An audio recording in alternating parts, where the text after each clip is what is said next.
Huu ni mgogoro wa nafsi yako. Vitu vingapi ambavyo ndani yako unaviona? Tena pengine hata kuna siku ulishasema ndio apate adabu. Alikuwa anajifanya mno, alikuwa anajiona mno, yaache yamkute. Alishangilia ya kwangu akafikiria mimi na roho ya glasi na ya chuma, yaache yampate, ajue na yeye kukosa kunavyouma. Mwache na yeye achike, ajue kuachika inavyouma. Aliponisemaga mimi nilivyoachikaga.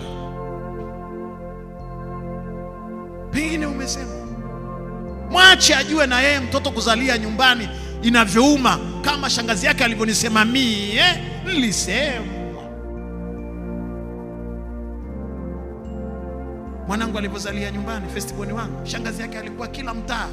Sasa watoto wake wamezaa hapo mapacha, waache wazae, ajue uchungu.